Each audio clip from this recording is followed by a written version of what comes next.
I'm George Curtis. Welcome to It's Your Law. Each week it's my privilege to bring guests that teach some of us or all of us about the law or have opinions and ideas on how the law can be made differently, should work differently, can be changed, or why they like the law. Some of our guests have been judges, some of them lawyers, some of them work for the prison system, legislators, different people who have opinions and a basis for the opinions on their law. Today's guest came in kind of through the side door. She's the sister of one of my good friends, Dick Ellis. Dick Ellis happens to own and operate a sporting magazine that my wife writes for, but I knew Dick well before she did. And we've communicated about a lot of outdoor subjects, very little about politics because we disagree about politics, but that's not particularly important. At any rate, in reading Dick's magazine, I read that his sister was running for governor, and she was running as an independent, and she had some rather clear-cut, standout opinions, and I love that. I love people who've got the courage to run for office and have opinions and are willing to stand behind them and run for office. And the independent really struck me because I know all the money involved in politics, and independents don't have the same pipeline that some of the established politicians do. So I couldn't wait. I said, Joan Ellis, are you willing to be on the show? And what did you say? I said, absolutely, George. Can't wait. You did exactly. You just said, tell me when and where, I'll be there. Exactly. And then you started sending me some information about your positions, and there was nothing weaselly about them either. Now, this show is 3 segments, and in the first segment, the first thing I want you to do is just tell our audience a little bit about your life to date. What brings you here? Well, George, first of all, thank you for this opportunity. I'm very excited to be here. And I am a most unexpected candidate for governor of the state of Wisconsin. I am coming out of a blissful retirement from my career as a hospital administrator and registered nurse. And I am coming out of retirement for one reason. I want to live free. And I cannot sit on the sidelines and watch the assault that is underway to our freedom. So back in April, I decided this is what I needed to do, and I have been traveling the entire state since then, and I am looking for the people who are tired of voting for the person they think is the lesser of the evils, and I'm also looking for the people who are courageous enough to turn their back on the lie that an independent can't win and join me in taking back our state. Well, you said it right out there. Yep. What makes you think an independent named Joan can win?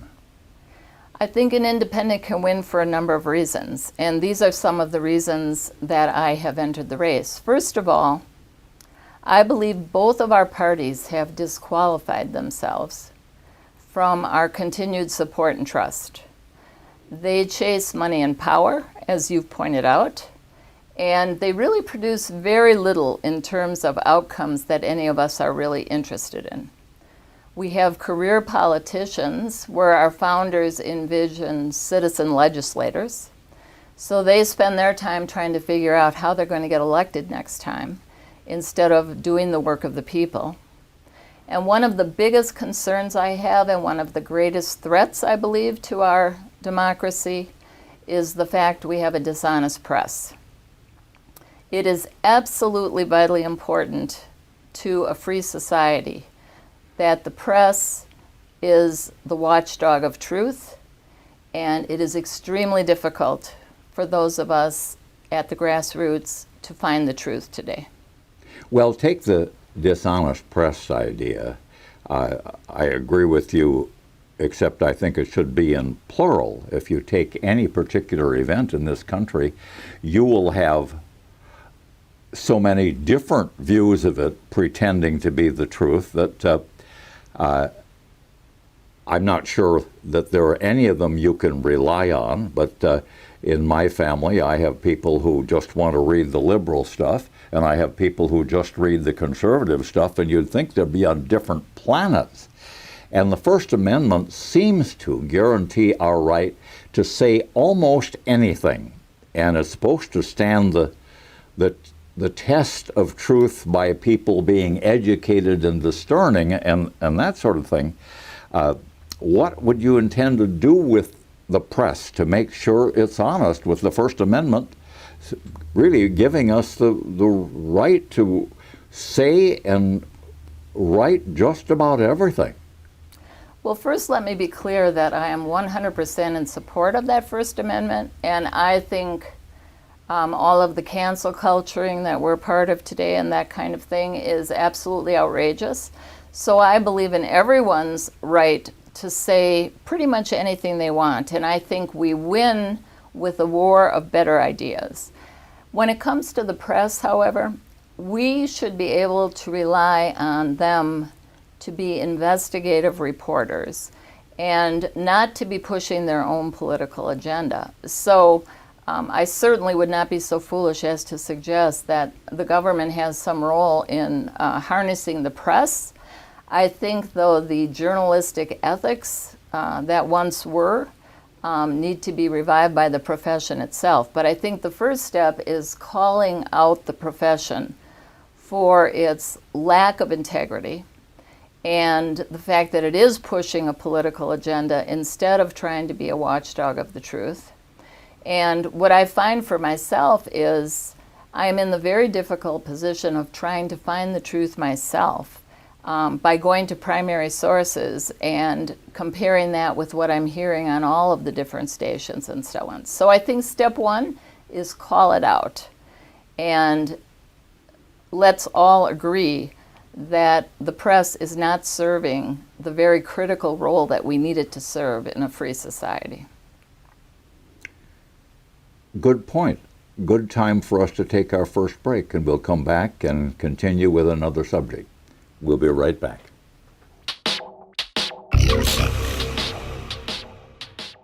Welcome back to It's Your Law. I'm George Curtis. My guest is Joan Beglinger, and she just told us why she doesn't trust the press.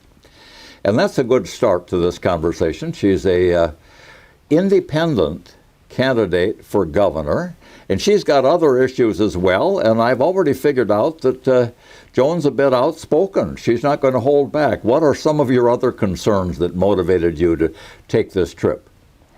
Well, George, one of the biggest things that I am worried about is that dependence and division are being used as political strategies as a means to grow the government and to diminish us as individuals and our own rights and ability to function as free people. So one of the examples that is a glaring abuse of power is how COVID has been managed. And I am a master's prepared registered nurse who has 10 years of critical care experience, so I feel very confident that I have watched what has happened with COVID, what we know about COVID, and how it is being misused to manipulate and control us. So let me start by saying what we know about COVID is that for the vast majority of us, it is absolutely no threat. And you would never know this from what we hear from the government and from the media. But in Wisconsin, of all of the people who have had COVID, 98% have recovered, 1% have died.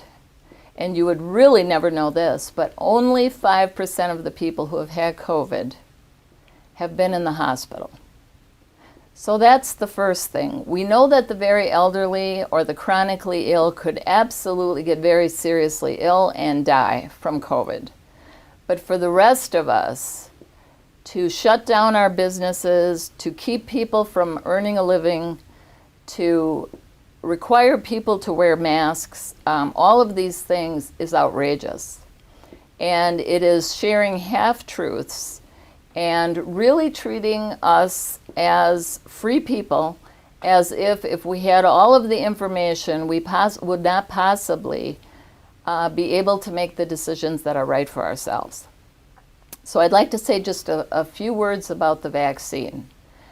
First of all, I am 100% opposed to government mandates, period. But there is absolutely no rationale for vaccines to be mandated to people for the following reasons. First of all, everyone who has ever had COVID is robustly immune from the disease and way better immune than they would ever be getting the vaccination. The vaccine is brand new. It's a brand new technology. We have less than a year of experience with it. And what that means is there's a lot we don't know and a lot we're going to learn in the coming years. What we do know is it's been highly effective in many people. We know that it's wearing off after about 8 months, and now a booster shot is being recommended for those who've had it. We also know that children are very low transmitters of the disease, and when they do get the disease, it is extremely rare that they have serious disease. And we also know that even though the numbers aren't big, there have been very serious adverse effects from the vaccine. So when you've given 380 million doses of vaccine, even if you've only had thousands of adverse reactions, you can say honestly that that's a rare occurrence, but it's not an insignificant occurrence. So my bottom line here is that as individuals, we need to be able to evaluate what is my risk of COVID? And for the vast majority of us, we're going to recover from that just fine. So if I'm a healthy, active person with a low risk profile, then I evaluate what is the possibility that I could be one of the very few who has a serious adverse effect from the vaccine. So the bottom line is the government has no business mandating universal vaccination, and also we have a right to privacy. So for our employer or anyone else to ask us anything about our medical status, including our vaccine status, is absolutely unacceptable. It's a violation of our rights, and I would encourage every person to tell their employer or whoever else is asking about their personal medical history to tell them that it's none of their business. Well, like your other position, it's clear. I should tell you that I've had 2 COVID shots. I felt that it was no gamble at all, considering I've had 85 birthdays, and I'm in that group that has high risk. That's just my personal thing. And as far as the rights are concerned, I do think that it is a right of an individual to decide. But as to whether or not it's the right of an employer to say, I can't make you have the shot, but for the protection of other people here, I'm making the judgment, basing on the advice that I have, that you're not going to work here if you don't have the shot. And frankly, I've been confronted with that. I have 3 cancer patients, employees, and they're very concerned, and I take their interests very seriously. And I have told my employees, I'm a small employer, unless you have something from your doctor that says that you can't or shouldn't have the shot for reasons of your own health, having the shot is a condition of your further employment here. And that one person who hasn't had the shot came with a doctor's excuse because of the medicine she's on, she couldn't have the shot. And the other employees, I discussed it with them and they accepted that. All I'm saying is that you're probably absolutely correct, but there are people who look at it from the standpoint that there's nothing in the Constitution that I can find that says I have the right to make somebody else sick. So I need to make a very important correction to your thinking. Good. You getting the vaccination, and by the way, I'm not an anti-vaxxer. What I'm advocating is that I need to evaluate my own risk and the risk of the vaccine and make my best decision. You getting vaccinated does not protect anybody but you. And this is a falsehood that has been perpetuated from the president of this country right on through the ranks of the medical leadership that are working with him. When you are vaccinated, it stimulates your own immune system to protect you. It does not in any way prevent you from transmitting the virus to others, and in no way do we need to protect the vaccinated from the unvaccinated, which we've heard both our president and our vice president say. So if you took a swab of your nose and throat, you would not want to know what we are all growing in terms of virus and bacteria and germs, and they are all organisms that could, under the right circumstances, produce some pretty hefty illness. So mandating somebody to get a vaccination under the guise of it protecting other people, that's a lie. Okay, I'm not really arguing the other side of that, and I want to give you a chance to mention some of the other things that are important to you. I don't know that anybody can, should, or does mandate that somebody else get the shot. I would think that that is something we cannot do. The point is that I really challenge that an employer or anybody doesn't have the right to say, you can't come here for the protection of other people that work here. Then there are going to be some legal issues as to what obligation, if any, you have to that employee that can't come here. That's something under debate. We now, according to the morning newspaper, have a little over 800,000 people that have been diagnosed with COVID in this country. I've forgotten exactly how many have died, but it's in the 50,000 range. Worldwide, the numbers are 10 times that. The states that have the smaller number of vaccinations percentage-wise have the most cases. But your point is one of freedom, and I think that's the important point. I've been in this freedom debate for many years. I've been a member of the bar for 62 years. In the 60s, I was fighting about the freedom because we were the first state that passed a mandatory seatbelt law. And many people, including friends of mine, were calling the legislators Adolf Hitler.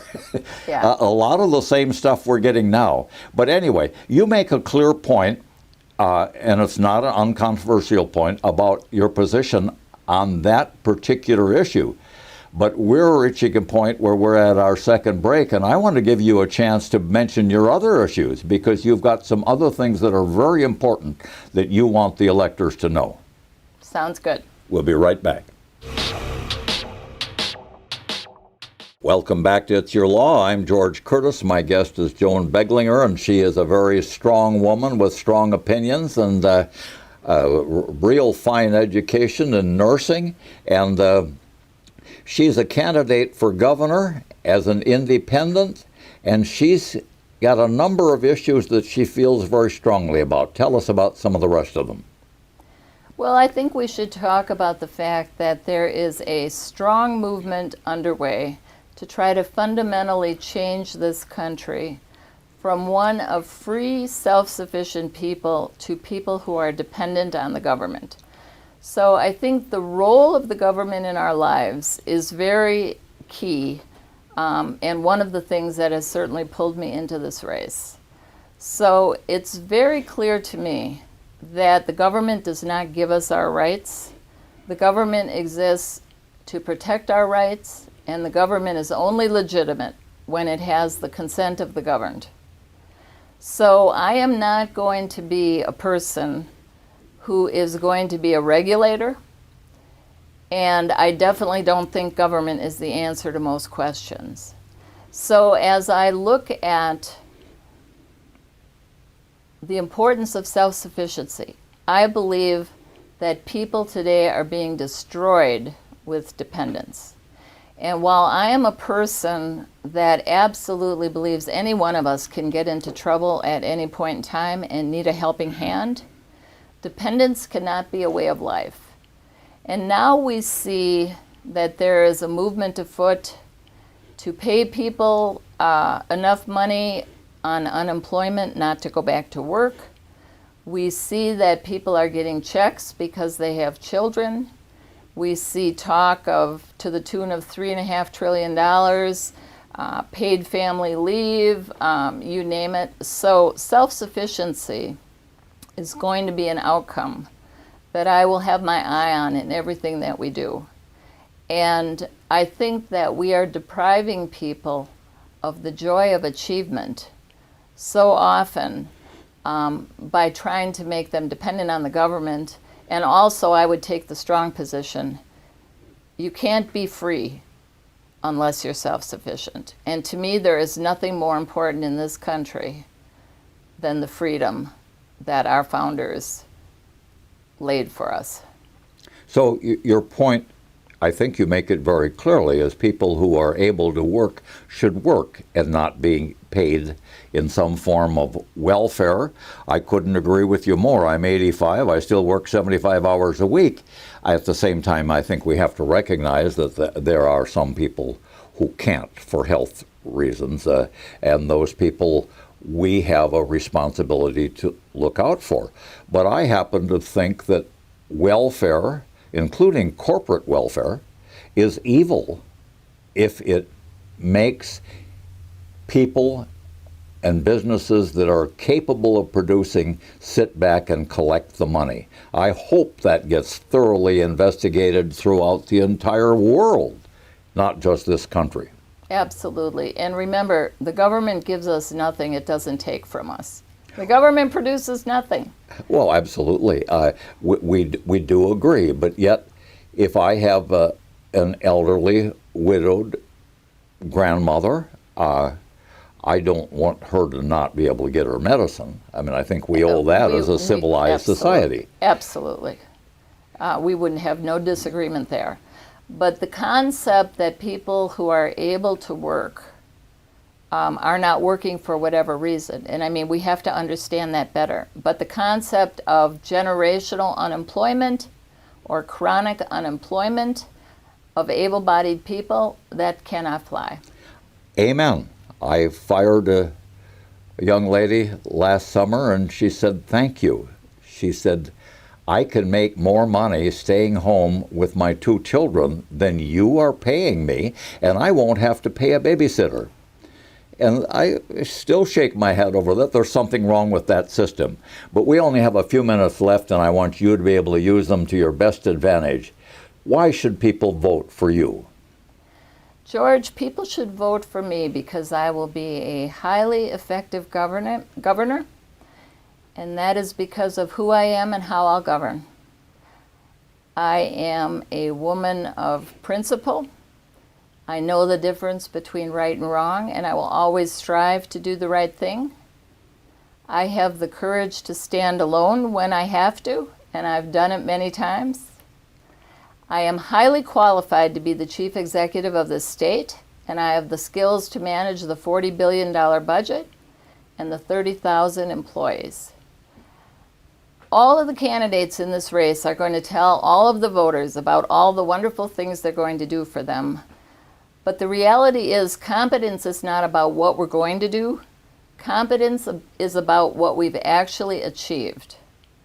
And my track record as the Vice President for Patient Care and Chief Nursing Officer of St. Mary's in Madison for 22 years is long, public, and measurable. And we achieved some of the best results in the nation. So if we're going to use achievement as the measure, I will not only be the most highly qualified candidate in the race, I will probably be the only qualified candidate in the race. And how do you feel about term limits? Term limits are absolutely essential because without them, we have had career politicians focused on trying to win the next race rather than doing the work of the people. So when you look whether it's nationally or at the state level, at the number of people that have been in elected office 20, 30, 40, 50 years, you know it must be a pretty good gig. And you know, if you're on the receiving end, that we aren't seeing many results produced that are along the lines that we're interested in.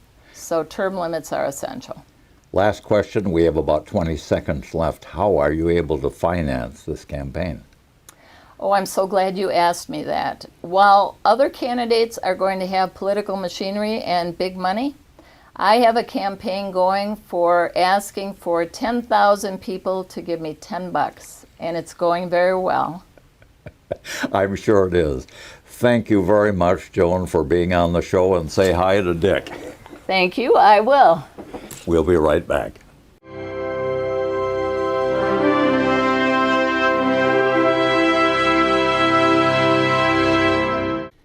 It takes courage to run for office. It can be unpleasant. You've got to be confident in your ideas and your principles. I admire anyone who is willing to stand for election in the state of Wisconsin and in this country. One of the big challenges is, of course, money. It takes money to compete with all of the other people who are buying ads on the media, newspapers, and elsewhere. It takes a lot of money to win, which is why independents really have a steep hill to climb. Another problem steps in: the lack of term limits, because as soon as a candidate gets elected, they're going to need money for the next election. And of course, in order to get it, they look to the people who contributed to the past election. That results in favors, that results in distorting the judgment of the independently elected person. Political parties are just machines to get people elected to office. They have no other principle. Political parties depend upon money. That's why an independent candidate has a very legitimate message for all of us. If we had term limits, more of our candidates and our elected officials would really be independent. They'd be worried about their oath of office and not financing the next election. That's my opinion. I'm George Curtis.